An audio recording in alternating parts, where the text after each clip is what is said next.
మంది ఆడబిడ్డలు ఎదురు చూస్తా ఉన్నారు. మా ఖాతాల్లో 2500 రూపాయలు ఎప్పటి నుంచి పడతాయి, 100 రోజుల్లో పూర్తి చేస్తామన్నారు. మార్చి 17 మీకు కౌంట్ డౌన్ స్టార్ట్ అయింది. డిసెంబర్ 7 స్టార్ట్ అయింది.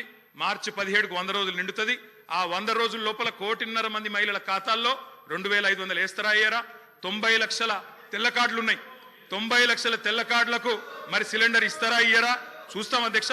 ఇస్తే స్వాగతిస్తాం, తప్పకుండా ఇస్తే మీ వెల్కమ్ ఇట్ ఇవ్వాలనే కోరుతున్నాం, తప్పకుండా ఇవ్వాలని కోరుతున్నాం. అధ్యక్ష ఇక్కడ చెప్పారు. I'm not yielding sir, I'm not yielding. Please ముఖ్యమంత్రి గారు. అధ్యక్ష అందరూ మిగతా వాటిలలో వాళ్ళకి రాజకీయ కోణాలు ఉండొచ్చు, కానీ ఈ విషయంలో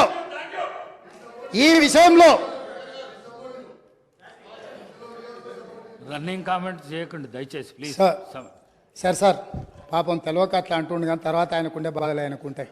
ఎందుకంటే ఎవరైతే ఈ అంశం మీద పూర్తి స్థాయిలో మాట్లాడినరో వారు బాధ్యత తీసుకొని మిగతా విషయాలలో మాకు భిన్నాభిప్రాయాలు ఉన్న డ్రగ్స్ నిర్మూలన విషయంలో, మత్తు పదార్థాలను నిషేధించడంలో, గంజాయి ఇతర మత్తు పదార్థాలను ఈ రాష్ట్ర సరిహద్దులను దాటి లోపలికి రానివ్వకుండా కంచేసి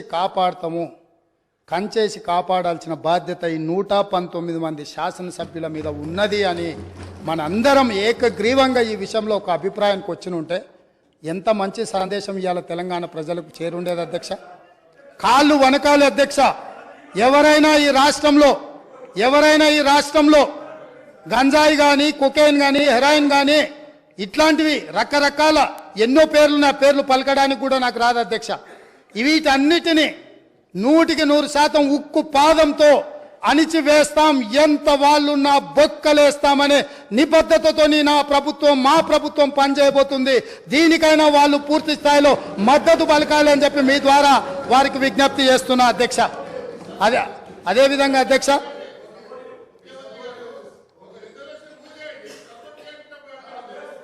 ఇప్పుడు గవర్నర్ గారి ప్రసంగంలోనే ఈ అంశాన్ని స్పష్టంగా ప్రస్తావించారు. వారు ఎంతసేపు మాట్లాడినరో మీరు సమయం తీయండి. మా సభ్యులు ఎంతసేపు మాట్లాడినరో, టీఆర్ఎస్ సభ్యులకు ఎంతసేపు సమయం ఇచ్చినరో రెండు పోల్చి చూడండి అధ్యక్ష. ఈ విషయంలో మనకు భిన్నాభిప్రాయాలు, భేదాభిప్రాయాలు ఉండాల్సిన అవసరం ఏముంది అధ్యక్ష? ఏమన్నా ఉందా అధ్యక్ష? ఇందులో నేను ఏమైనా ఎవరికైనా నష్టం జరిగే విధంగా, లేకపోతే వాళ్ళ కష్టం జరిగే విధంగా ఏమన్నా ప్రభుత్వం నిర్ణయం తీసుకుంటుందా అధ్యక్ష? ఇందులో కలిసి రావడానికి ఉన్న ఇబ్బంది ఏంది అధ్యక్ష? నాకు అర్థం కాలే. అందుకే వారికి అవసరమైతే ఇప్పుడు అడగట్లేదు అధ్యక్ష మైకు. ఒకవేళ ఇప్పుడు నేను ఇంతసేపు మాట్లాడినా మైక్ అడిగిన ఉంటే మీరు మైక్ ఇచ్చి ఉంటే వారు మాట్లాడడానికి మైకు తీసుకొని ముందుకు వస్తే ఇవ్వండి అధ్యక్ష. ఇది ఒక మంచి కాజ్ కదా. ఈ ఒక్క మంచి కాజ్కి వారిని ముందుకు వచ్చిన మైక్ ఇవ్వండి అధ్యక్ష. గౌరవ కేటీఆర్ గారు. స్పీకర్స్ ఆయనకు బ్రేక్ తీసుకోవాలంటే బ్రేక్ తీసుకోమన్నాడు సార్, మాకేం అభ్యంతరం లేదు. మాట్లాడి అలసిపోయినట్టున్నారు, మాకేం అభ్యంతరం లేదు. కానీ అధ్యక్ష, వారేదో కొత్తగా ఏదో చేసినట్టు డ్రగ్స్ విషయంలో అధ్యక్ష, మా ముఖ్యమంత్రి గారు, మా గౌరవ పెద్దలు, మా పార్టీ అధ్యక్షులు, ఈరోజు లీడర్ ఆఫ్ ఆపోజిషన్ కేసీఆర్ గారు, వారు పాపం మరి ఫాలో అవుతారా లేదా వార్తలు నాకు తెలియదు, కానీ సివి ఆనంద్ గారు అనే అడిషనల్ డైరెక్టర్ జనరల్ ఆఫ్ పోలీస్ని టిఎస్ న్యాబ్ అనేది ఏర్పాటు చేసిందే మా ప్రభుత్వం. Telangana state anti narcotics bureau ఏర్పాటు చేసిందే మా ప్రభుత్వం. ఏర్పాటు చేయడమే కాదు, సివి ఆనంద్ గారిని అపాయింట్ చేయడమే కాకుండా దాదాపు 9 నెలల కిందటనే ఆ కార్యాచరణ కూడా ప్రారంభించి మొత్తం అన్ని జిల్లాల ఎస్పీలు, ఇప్పుడు వారు చెప్పారు కదా ముఖ్యమంత్రి గారు, మొత్తం ఒక పూచిక పుల్ల గదులొద్దు, అసలు గంజాయి అనేది కనబడొద్దు అన్న మాట ఏదైతే వారు చెప్పినారు అధ్యక్ష. పంజాబ్ గురించి కూడా గొప్పగా చెప్పారు అధ్యక్ష. మరి పంజాబ్లో నిన్న మొన్నటి దాకా ఉన్నది కాంగ్రెస్ ప్రభుత్వమే అధ్యక్ష, వారు మర్చిపోయినట్టున్నారు. పంజాబ్ ఇవాళ మత్తులో మునిగిపోతోంది, యంగ్ విడోస్ అనేది అయితే మాట్లాడారో అక్కడ ఉన్నదంతా కాంగ్రెస్ ప్రభుత్వమే. ఉడతా పంజాబ్ అనే సినిమా వచ్చింది కూడా మీ కాంగ్రెస్ ప్రభుత్వంలో, అది కూడా తెలుసుకోండి అధ్యక్ష. భిన్నాభిప్రాయం ఉంది అన్నారు, ఎక్కడుంది అధ్యక్ష భిన్నాభిప్రాయం? అధ్యక్ష, మేము ఒకవేళ భిన్నాభిప్రాయం ఉంటే మా ప్రభుత్వం ఎందుకు పెడుతుంది అధ్యక్ష? Telangana state anti narcotics bureau ఎందుకు పెడుతుంది? ఎందుకు సివి ఆనంద్ లాంటి కాంపిటెంట్ ఆఫీసర్ని పెడుతుంది?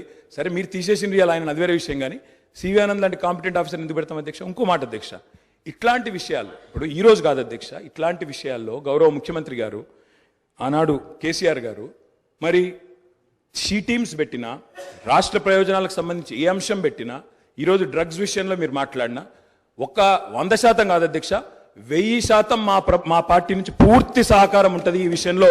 వారికి కన్ఫ్యూజన్ అవసరం లేదు, వారికి ఇంకేమైనా అనుమానాలు ఉంటే కూడా నేను చెప్తా ఉన్నా. భిన్నాభిప్రాయాలు అన్నారు, మేము అభిప్రాయం చెప్తే కదా అధ్యక్ష భిన్నాభిప్రాయం ఉండడానికి.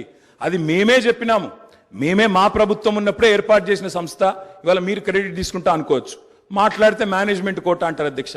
అధ్యక్ష, ఢిల్లీని మేనేజ్మెంట్ చేసి ముఖ్యమంత్రి పదవి తెచ్చుకున్న వ్యక్తి, ఢిల్లీని మేనేజ్ చేసి పీసీసీ పదవి తెచ్చుకున్న వ్యక్తి వాళ్ళ మేనేజ్మెంట్ కోట గురించి మాట్లాడితే అధ్యక్ష నేను అనలేదు అధ్యక్ష. ఇది కోమటిరెడ్డి వెంకటరెడ్డి గారు చెప్పినారు, పేమెంట్ కోట అని చెప్పినారు అధ్యక్ష.